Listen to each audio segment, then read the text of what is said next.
धर्मवीर छत्रपति संभाजी महाराज की जय भवानी, जय भवानी, जय जय जय जय जय भवानी,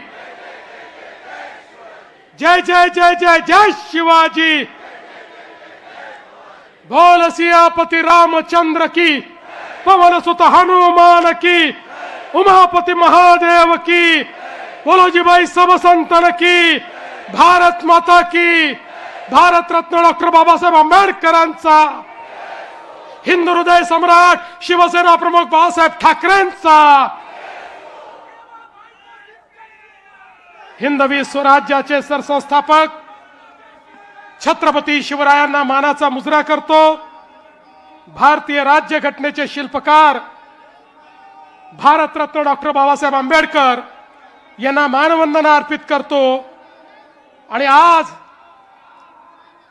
या विराट सभेमध्ये मंचावर उपस्थित असलेले महाराष्ट्राचे लोकप्रिय आणि धडाडीचे उपमुख्यमंत्री एकनाथराव शिंदेजी, माननीय केंद्रीय मंत्री पीयूष गोयलजी, आरपीआयचे राष्ट्रीय अध्यक्ष माननीय रामदास आठवलेजी, भाजपचे अध्यक्ष रवींद्र चव्हाणजी, माननीय विनोद तावडेजी, अमित साटमजी, रामदासभाई कदमजी, आशीष शेलारजी, मंगल प्रभात लोढाजी, उदय सामंतजी, योगेश कदमजी, रवींद्र वायकरजी, प्रवीण दरेकरजी, मिलिंद देवराजी, जयदीप कवाळेजी, राहुल शेवाळेजी, मीनाताई कांबळी, प्रकाशजी सुर्वे, कालिदासजी कोळंबकर, विद्याताई ठाकूर, योगेशजी सागर, परागजी अळवणी, प्रसादजी लाड, मिहिरजी कोटेचा, मनीषाताई कायंदे, तुकाराम काते, मंचावर उपस्थित सर्व मान्यवर नेता मंडळी, या ठिकाणी मोठ्या संख्येने उपस्थित असलेल्या आमच्या सर्व लाडक्या बहिणी आणि उपस्थित सर्व माझ्या लाडक्या भावांनो, खरं म्हणजे मुंबईच्या प्रचाराचा शुभारंभ मी आणि शिंदे साहेबांनी 3 तारखेला केला। तो दिवस तिथीप्रमाणे आई जिजाऊंचा जन्मतिथीचा दिवस होता। आणि आज ज्यावेळी शिवतीर्थावरची ही शेवटची सभा आम्ही घेतो आहोत, हा दिवस पुन्हा आई जिजाऊ मा साहेबांचा या ठिकाणी जयंतीचा दिवस आहे।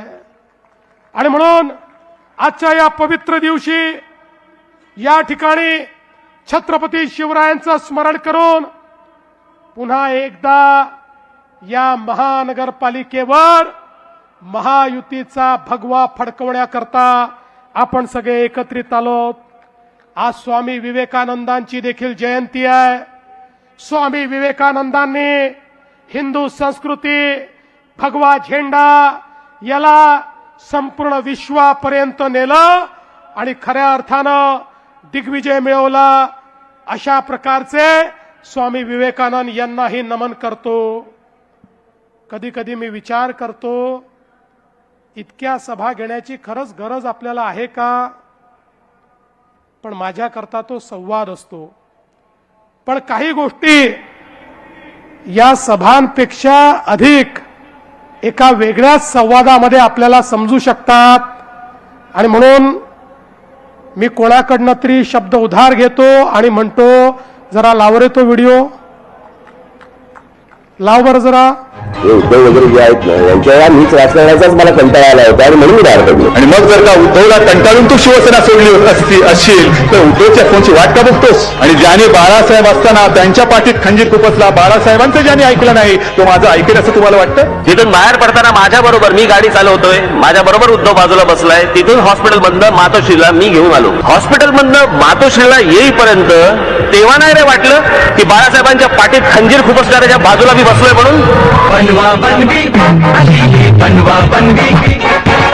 या मुलाखतीमध्ये मी असं म्हटलं होतं, सेनेबरोबर परत मनसेने युती करावी किंवा मी तुम्हाला सांगू का, तो माणूस बोलतो वेगळं आणि करतो वेगळं। हा माणूस विश्वास ठेवणार का नाहीये मला माहिती आहे का अख्ख्या देशाला आणि महाराष्ट्राला माहित नाही इतक्या जवळून मला माहिती आहे. त्या निंदकाचे घर असावे शेजारी. माझ्याकडे खूप व्हिडिओज आहेत व्हिडिओ मराठीच्या मुद्द्यावरती असेल किंवा हिंदुत्वाच्या मुद्द्यावरती असेल या उद्धव ठाकरेंच्या अंगावरती एक तरी केस आहे का हो? फक्त पैशासाठी स्वार्थासाठी सगळ्या गोष्टी कधी हा कधी तो पण बस मला सत्तेत बसवा. माझ्याकडे खूप व्हिडिओज आहेत मग तुम्हाला हवा होता म्हणून माननीय बाळासाहेबांच्या नावावरती मुंबईचा महापौर बंगला जो ढापला तो लोकांना विचारून ढापला. माझ्याकडे खूप व्हिडिओज आहेत जे खोके खोके ओरडतायत त्यांच्याकडे कंटेनर्स आहेत. कोविड पण नाही सोडला त्यांनी. प्रत्येक वेळेला यायचं बाळासाहेबांचं नाव पुढे करायचं मग आम्ही लगेच बाबडेपणाने इमोशनल. एकदा तुम्ही स्वतःच्या डोळ्याने आणि कानाने ऐका आणि डोळ्याने बघा. अहो ती नाही का ज्याला स्वतःला बाळासाहेब झाल्यासारखं वाटतं मग कधी मराठीच्या नादाला लागतात कधी हिंदुत्वाच्या नादाला लागतात. शेवटी त्या संजय दत्तला कळतं की साला आपण काही भेजे में केमिकल लोचा होईल आहे. अरे तू कोण आहे? तू कोण वल्लभभाई पटेल काय महात्मा गांधी? तू कोण आहे की मी बोलतोय ना? अरे मी बोलतोय काय लॉजिक आहे? बघा परिस्थिती काय होती. वो नेता नाम ले लो, वो क्या नेता है क्या? अरे वो तो सब मिली जुली सुपारीबाज है सभी. आमच्या आजोबांनी फार छान शब्द काढला होता असल्या वृत्तीच्या लोकांसाठी. हे सगळे लवंडे. संपलेल्या पक्षांवर मी उत्तर देत नाही. संपलेल्या पक्षांवर मी उत्तर देत नाही. पेंग्विन. बाबा दुपार झाले आता उठले असतील आणि सुपारी सगळेच असतील. बाबा दुपार झाले आता उठले असतील. कोणाचा कधी उठतंय तुला काय करायचंय? गेल्या 14 वर्षात मी 5 वर्षाचा पहिला हिशोब देतो. गेल्या 5 वर्षाचा या 5 वर्षामध्ये या मुंबई महानगरपालिकेचं बजेट किती? बजेट 21,000 कोटी रुपये. 21,000 कोटी रुपयाचं बजेट या मुंबई महानगरपालिकेचं. त्यातले 60% पैसे हे आस्थापनेवरती जातात, तिथल्या पगारावरती जातात, इतर गोष्टीवरती जातात. राहतात किती? 40%. आता 40%मध्ये जर समजा पकडलं तर 21,000 कोटी मधले जर 40% पकडले साधारणपणे 8,000 कोटी रुपये दरवर्षी हातामध्ये राहतात. म्हणजे 5 वर्षामध्ये कमीत कमी 40,000 कोटी रुपये हातामध्ये होते. या मुंबई शहरावरती खर्च करायला गेले कुठे? गेले कुठे? गेले कुठे? गेले कुठे? गेली 20-20, 25-25, 30-30 वर्ष महानगरपालिका आहेत ज्याच्यामध्ये शहराचा तर विकास झालाच आहे पण मराठी माणूसही उद्ध्वस्त झालाय. माननीय बाळासाहेब असताना या सगळ्या गोष्टींकडे एक बारीक लक्ष तरी असायचं. नंतर तर काय बारीक लक्ष फक्त पैशावर. आज पण कुठेतरी आणि परवा पण कुठेतरी हेलिकॉप्टर बद्दल उतरताना उद्धव ठाकरेंची बॅग तपासली. निवडणूक आयोगाच्या लोकांना पण कुठे काय तपासायचं हे पण कळत नाही. ज्याच्या हातात तर आज पण कधी पैसे बाहेर निघाले नाही त्याच्या बॅगेत काय असणार? फार फार तर हात रुमाल आणि कोमट पाणी. त्यामुळे आता मला सांगा आपण उत्तर देण्याची गरज आहे? उत्तर त्यांनीच दिलंय. या ठिकाणी काल जी सभा झाली त्या सभेमध्ये पुन्हा तेच अपील, पुन्हा तीच कारणं, पुन्हा तेच मुद्दे. खरं म्हणजे आत्ताच एकनाथजींनी या ठिकाणी सांगितलं ही मुंबई कोणाच्या बापाच्या बापाच्या बापाच्या बापाच्या बापाच्या बापाच्या बाप जरी आला तरी महाराष्ट्रापासून तुटू शकत नाही. पण बंधू भगिनींनो माझा तुम्हाला सवाल आहे. अरे तुम्हाला जर आज मराठी माणूस या ठिकाणी कुठेतरी अडचणीत दिसतोय, मराठी माणसावर खतरा दिसतोय, तर 30 वर्ष तुम्ही काय कंचे खेळत होतात? मला सांगा काय करत होतात तुम्ही? आणि मग याला जबाबदार कोण आहे? 25-25 वर्ष या महानगरपालिकेमध्ये खुर्च्या तोडण्याचं काम तुम्ही केलं आणि तरी जर माझा मराठी माणूस या ठिकाणी अडचणीत असेल, अरे चुल्लू भर पानी में डूब मरो, कहा वोट मांगने के लिए यहां आते हो. आणि मला आव्हान देतात म्हणे आदित्यशी चर्चा करा. ठीक आहे तुम्हाला पोराला प्रमोट करायचा आहे पण आदित्यशी चर्चा करा. अरे बाबा आदित्यशी जर चर्चा करायची असेल तर आमची बाजूची उमेदवार शीतल गंभीर ती देखील याच्याकरता पुरेशी आहे. आज खुलं आव्हान देतो उद्या दिवसभरात कधीही आदित्य ठाकरेंनी सांगावं त्या ठिकाणी आदित्य ठाकरे येतील, आमच्याकडनं शीतल गंभीर येईल आणि करूया चर्चा. आणि मग काय सांगायचं? मुंबईकरांकरता शेवटची निवडणूक, मराठी माणसाकरता शेवटची निवडणूक. बंधू भगिनींनो ही मुंबईकरांकरता शेवटची निवडणूक नाही, ही मराठी माणसाच्या अस्तित्वाची निवडणूक नाही. अरे हा मराठी माणूस तो आहे ज्यानं अटके पार झेंडे लावले. छत्रपती शिवाजी महाराजांनी आम्हाला असं सळसळत रक्त दिलाय. आम्ही अन्याय सहन करणारे हे मराठी लोक नाही आहोत. अरे आम्ही तर त्या ठिकाणी पानिपतच्या लढाईमध्ये लढण्याकरता गेलो होतो. ते संकट महाराष्ट्रावर नव्हतं. अहमद शाह अब्दालीने त्या ठिकाणी पत्र लिहून कळवलं होतं मराठ्यांना की तुम्ही केवळ सिंध, पंजाब आणि बलुचिस्तान हे माझा आहे म्हणून सांगा. उर्वरित संपूर्ण भारत हा मराठ्यांचा आहे म्हणून मी त्या ठिकाणी त्याला मान्यता देतो. पण मराठे थांबले नाही, कारण आपल्या भारताचे तुकडे होत होते आणि तिथे जाऊन लढलाले आम्ही मराठे आहोत. आणि तुम्ही या ठिकाणी आम्हाला सांगता आपलं अस्तित्व संपून जाईल. अरे मराठी माणसाच्या अस्तित्वाची लढाई नाही आहे, तुमचं अस्तित्व पणाला लागलेलं आहे. आणि म्हणून पुन्हा एकदा सांगतो, तुम्ही म्हणजे मराठी नाही, तुम्हीच म्हणजे महाराष्ट्र नाही, तुम्ही म्हणजे मुंबई नाही. मुंबई म्हणजे ही बसलेली जनता आहे, मराठी म्हणजे ही बसलेली जनता आहे. महाराष्ट्र म्हणजे छत्रपती शिवरायांनी तयार केलेला हा महाराष्ट्र, ज्याला महाराष्ट्र धर्म समजतो तो महाराष्ट्र आहे. त्याच्याकडे कोणी वाकडी नजर करून या ठिकाणी पाहू शकत नाही. पण बंधू भगिनींनो, खऱ्या अर्थानं आपण बघा, या ठिकाणी आता काही लोकांनी काल माझीच नक्कल केली. मला मजा येते कोणी माझी नक्कल केली तर, मला आवडतं, मला काय प्रॉब्लेम नाही आहे. पण त्यांना हे समजायला पाहिजे, अरे नक्कल करता करता काकाच्या पक्षाची काय स्थिती झाली. काकाला किमान चांगली नक्कल करता येते, भाषण करता येतं, तुम्हाला तेही करता येत नाही. तुमची काय अवस्था होईल. आणि म्हणून मला असं वाटतं थोडं मागे वळून बघितलं तर यांच्या लक्षात येईल. आणि काय म्हणाले या ठिकाणी, म्हणाले मराठी करता आम्ही एकत्रित आलो, महाराष्ट्र करता एकत्रित आलो, आणि मग हिंदी सक्ती झाली म्हणून आम्ही एकत्रित आलो. पहिल्यांदा सांगतो, या महायुतीच्या सरकारमध्ये महाराष्ट्रामध्ये फक्त मराठी सक्तीची, फक्त मराठी सक्तीची. आम्ही सांगितलं त्रिभाषा सूत्रामध्ये इतर कुठली भाषा तुम्हाला शिकायची असेल ती शिकण्याची तुम्हाला मुभा आहे, पण सक्तीची मराठी असणार आहे. पण एकदा पुन्हा सांगू इच्छितो, या गजनी लोकांना जे विसरले आहेत, तो गजनी पिक्चर आला होता ना, तसे गजनी आहेत. म्हणून एकदा क्रोनॉलॉजी सांगतो, या राज्यामध्ये हिंदी सक्ती करणारे कोण. खरं म्हणजे या ठिकाणी राज ठाकरेजी तुम्ही पण ऐकून घ्या, 21 सप्टेंबरला उद्धव ठाकरेंनी घोषणा केली, या ठिकाणी नवीन एज्युकेशन पॉलिसीवर, त्रिभाषा सूत्रावर आम्ही समिती तयार करतोय. 16 ऑक्टोबर 2020 ला डॉक्टर माशेलकर समिती तयार झाली. या समितीमध्ये इतर लोकांसोबत उबाठाचे उपनेते, शिवविद्या प्रबोधिनीचे संस्थापक आणि विश्वस्त विजय कदम देखील होते. समितीतल्या 18 पैकी 16 लोक मराठी होते.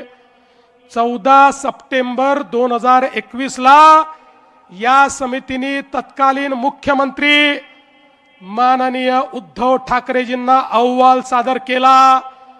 अहवाल घेत असताना भोंगेश्वरी त्या ठिकाणी उपस्थित होते, त्यांनी देखील तो अहवाल बघितला.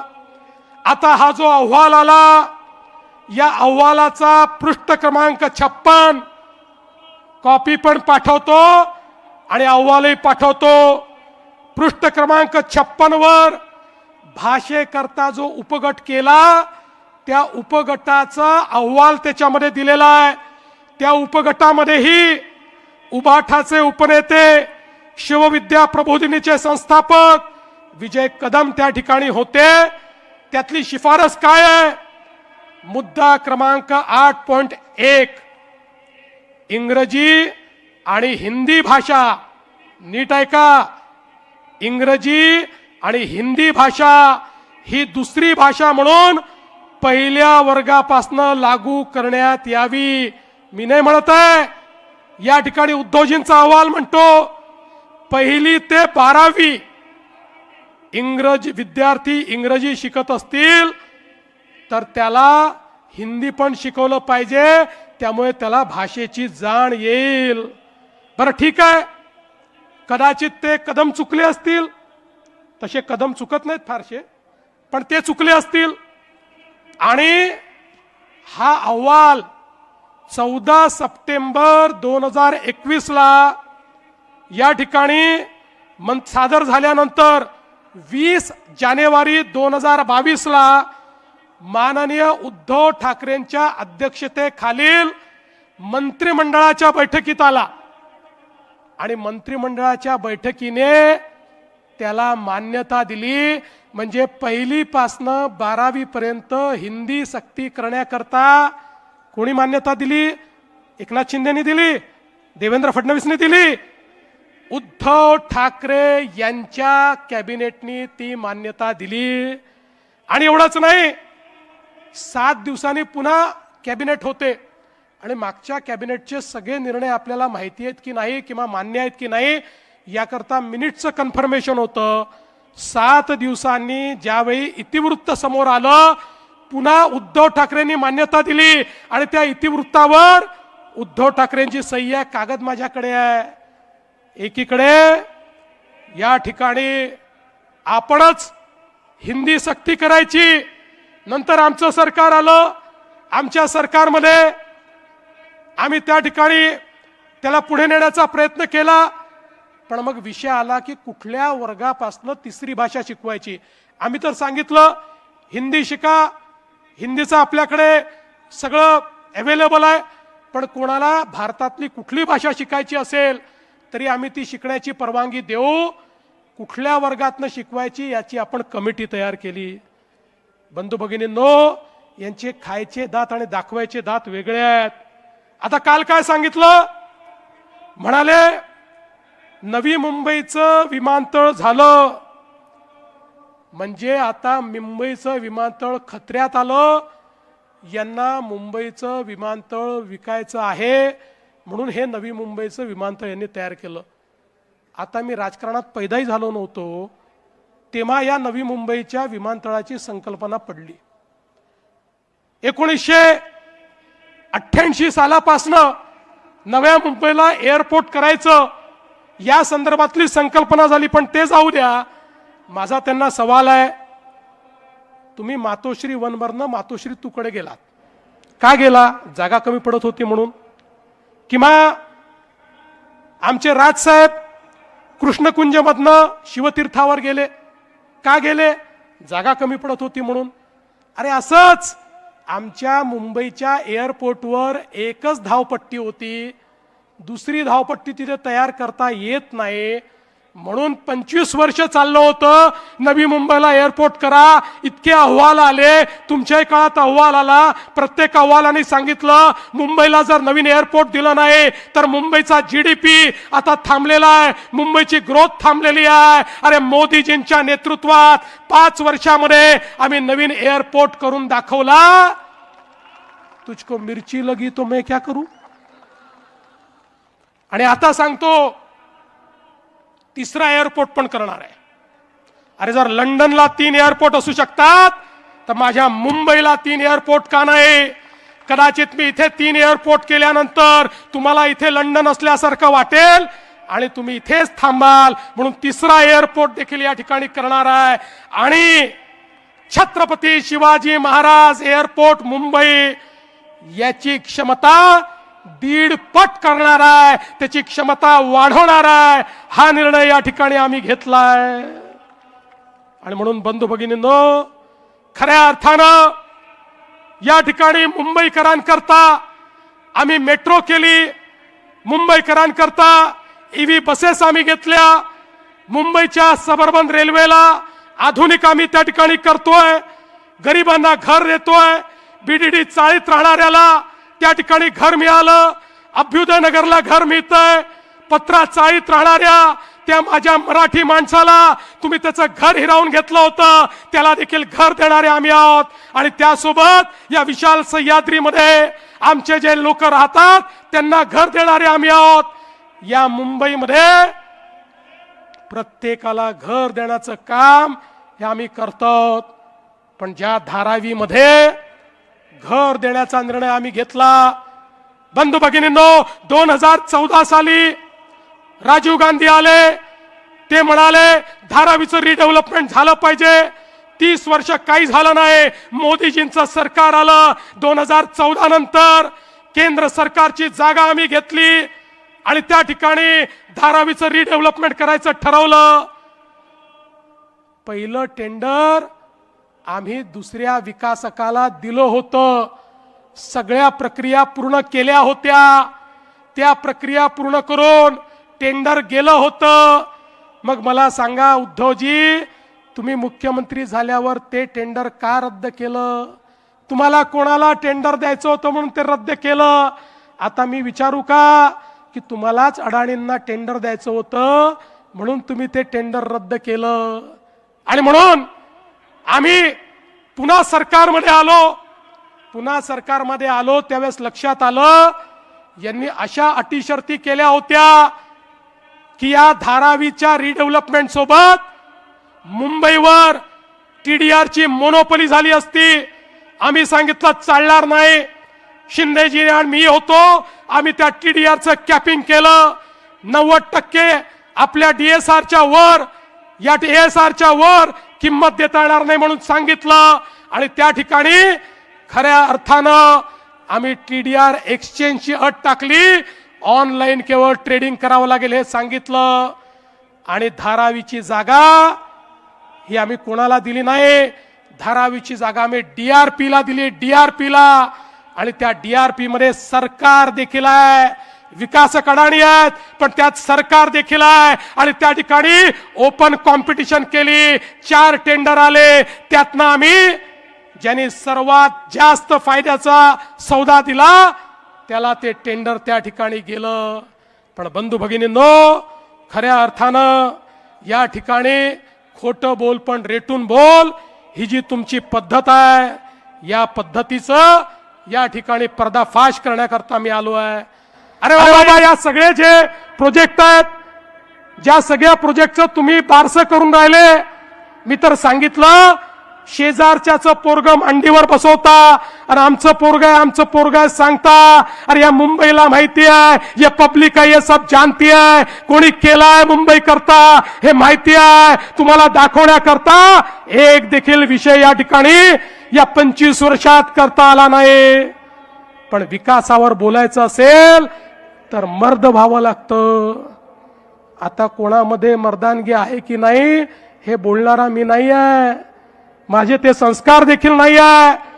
पण माझ्या आई वडिलांपर्यंत तुम्ही पोचलात, माझ्या आई वडिलांवर तुम्ही बोललात.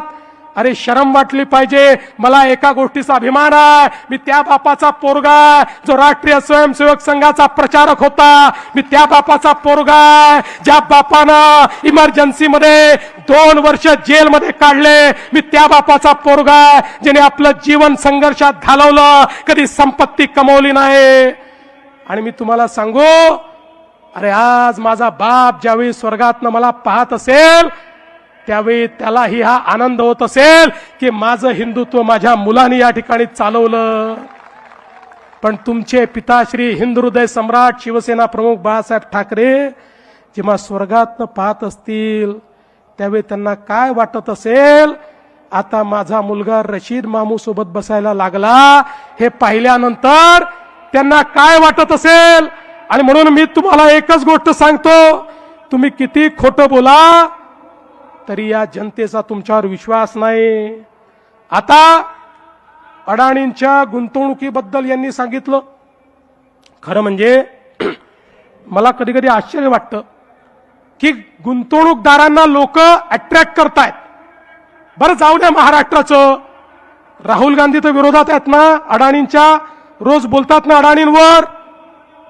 त्यांच्या शासित राज्यांमधली काय स्थिती आहे? लावता का रे बाबा फोटो? लावा फोटो. हे कोण आहेत? हे अशोक गहलोत आहेत. राजस्थानमध्ये मुख्यमंत्री असताना अडाणींना बोलून 66,000 कोटी रुपयाची गुंतवणूक घेतली. दुसरा लावा. दुसऱ्याचा फोटो आला नाही पण मी सांगून देतो. छत्तीसगड भूपेश बघेल, हे भूपेश बघेल नाही, ते पुढचे आहेत, थांबा इथे. भूपेश बघेल 55,000 कोटी रुपयाची गुंतवणूक घेतली. हे कर्नाटकचे काँग्रेसचे सिद्धरामय्याजी, हे राजेश अडाणींसोबत या ठिकाणी बसले आहेत. DK शिवकुमार साहेब, त्यांचे उपमुख्यमंत्री तेही बसले आहेत. 25,000 कोटी रुपयाची अडाणींची गुंतवणूक त्या ठिकाणी झाली. चला पुढे झारखंडला जाऊ. आता हे झारखंड मुक्ती मोर्चाचे हेमंत सोरेन, 25,000 कोटी रुपयाची अडाणींची गुंतवणूक त्या ठिकाणी झाली. आता आपल्या दिदींकडे जाऊ. नाही, त्याच्या आधी आपले हे आले. आता कुठले आले आपले? रेवंत रेड्डी, हे आपले तेलंगणाचे. त्यांची किती गुंतवणूक आहे जरा बघू द्या. तेलंगणाची देखील 25,000 कोटी रुपयाची गुंतवणूक या ठिकाणी तेलंगणाची. आपल्या दिदी किती शिव्या रोज देतात मोदीजींना. रोज मोदीजींना शिव्या देणाऱ्या दिदी, रोज भाजपवर बोलणाऱ्या दिदी, यांनी पण अडाणींना बोलवलं. काय सुंदर फोटो आहे बघा, एकमेकाला नमस्कार करून राहिले. जसं तुम्ही बोलून नमस्कार केला तसाच आहे हा. यांनी देखील या ठिकाणी 8,000 कोटीची गुंतवणूक घेतली. केरळ, अरे ज्या ठिकाणी कम्युनिस्ट काँग्रेस, ज्या ठिकाणी भगव्याला शिरू पण देत नाहीत, हे केरळचे मुख्यमंत्री पिनराई विजयन, डाव्यांचं सरकार 13,000 कोटीची गुंतवणूक अडाणीला बोलवून घेतली. ओडिसा, हे माजी मुख्यमंत्री, हे पण भाजपचे नाहीत, एनडीएतही नाहीत, 29,000 कोटी रुपयाची गुंतवणूक घेतली. आंध्र प्रदेशचे जुने मुख्यमंत्री, हेही एनडीएत नाही, यांना आपण पराभूत केलं. जगनमोहन रेड्डीजी 35,000 कोटी रुपयाची गुंतवणूक घेतली. आणि तमिळनाडू, अरे कुठे गेला तमिळनाडूमध्ये त्या ठिकाणी मुख्यमंत्री स्टॅलिन साहेबांनी 15,500 कोटी रुपयाची गुंतवणूक घेतली. आणि आता पंजाबला जाऊया. पंजाबमध्ये देखील या ठिकाणी पंजाबच्या मुख्यमंत्र्यांनी 4,500 कोटी रुपयाची गुंतवणूक या ठिकाणी घेतली. आता मला सांगा, हे सगळे वेडे आहेत? अरे बाबा, आपण कुठल्या जमान्यात आहोत? हा जमाना असा आहे, तुम्ही जर उद्योजकाला नाकारलं, तुम्ही जर गुंतवणूक नाकारली, तर गुंतवणूकदार दुसरीकडे जायला तयार आहे. आणि मग गुंतवणूकदार जर आला नाही, तर या ठिकाणी आमच्या मुलांच्या हाताला काम कसं मिळेल? तुमचं बरं आहे, केवळ भाषणं करायचे आणि मराठी माणसाला काय द्यायचं? नोकऱ्या तर सोडाच, शिव वडापावची गाडी त्या ठिकाणी द्यायची. वडापावच्या व्यतिरिक्त मराठी माणसाकरता तुम्ही स्वप्न पाहिलं नाही. पण आमचं स्वप्न आहे, या मराठी माणसाला उद्योजकही बनवू, त्याला नोकऱ्याही देऊ. एकही मराठी माणूस या ठिकाणी खऱ्या अर्थानं बेरोजगार राहणार नाही. याकरता अडाणी यो किंवा कोणी यो, जो महाराष्ट्रात गुंतवणूक करेल त्याचं आम्ही स्वागत करू. आमचं ठरलंय, कोणालाही गैरफायदा देणार नाही, पण आलेल्या प्रत्येकाचं स्वागत हे या ठिकाणी झालंच पाहिजे. आणि एवढंच नाही, एक सुंदर प्रेझेंटेशन देखील झालं. आणि या प्रेझेंटेशन मध्ये त्यांनी सांगितलं कशी अडाणींची 2014 नंतर नेटवर्थ वाढली मोदींमुळे. आता मी काय अडाणींचा वकील नाही आहे, ते त्याचं उत्तर देतील. पण महत्वाचं हे आहे, अरे वेड्यांनो, 2014 साली हा महाराष्ट्र, हा देश, भारत जगातली 11वी अर्थव्यवस्था होता. आता तो जगातली 3री अर्थव्यवस्था झाला. जगामध्ये एवढी मोठी अर्थव्यवस्था विस्तारित झाल्यानंतर हजारो उद्योजक या ठिकाणी तयार झाले. आणि जे उद्योजक या ठिकाणी होते त्या सगळ्यांनी प्रचंड मोठा विस्तार केला. त्या प्रत्येकाची नेटवर्थ वाढली, प्रत्येकाचा रेव्हेन्यू वाढला, प्रत्येकाचं ऑपरेशन वाढलं. मी तर या ठिकाणी 25 कंपन्यांचंच फक्त बॅलन्स शीट आणलं आहे आणि त्यातल्या काही प्रमुखांचं वाचून दाखवतो, म्हणजे आपल्या लक्षात येईल नरेटिव्ह काय आहे. अरे मोदीजींनी तर हजारो कंपन्या ज्या कधी लिस्टेड नव्हत्या, आज त्या लिस्टेडही आहेत आणि प्रॉफिट मेकिंग देखील आहे. तुम्ही बघा, ही चांगली नावं आहेत सगळी, जी लोक आपल्या राज्यामध्ये आपल्या मुलांना त्यांच्या हाताला काम देत आहेत अशा प्रकारचे लोक आहेत. टाटा ग्रुपचा रेव्हेन्यू किती वाढला माहितीये? 14 पासून 24 पर्यंत, 14 पासून 26 पर्यंत 664%, 664%. HDFCचा 377%, अडाणी ग्रुपचा 680%, L&Tचा 380%, इन्फोसिसचा 247%, ICICIचा 240%, आदित्य बिर्ला ग्रुपचा 566%, भारती ग्रुपचा 260%. मी छोटे छोटे म्हणजे 200% वाले वगैरे वाचतच नाही, आता पुढेच जातो. सन फार्मा आपल्या मुंबईची कंपनी, आपल्याला अभिमान असला पाहिजे.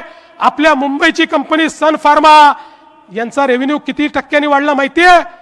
1552%, 1552%. एव्हेन्यू सुपर मार्केट ही पण मुंबईवालेच आहेत, यांचा कितीने वाढला माहितीये? 1166%.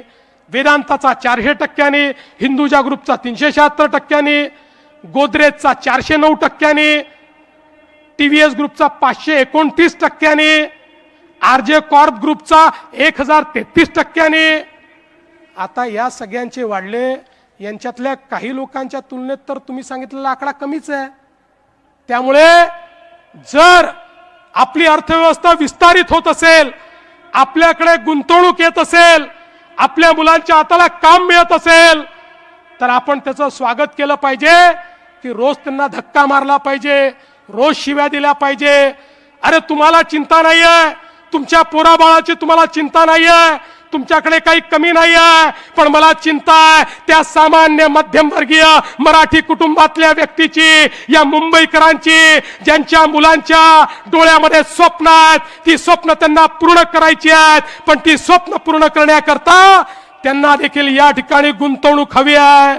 ती गुंतवणूक त्यांना कोण देणार आहे, हा खऱ्या अर्थानं या ठिकाणी हा सवाल आहे.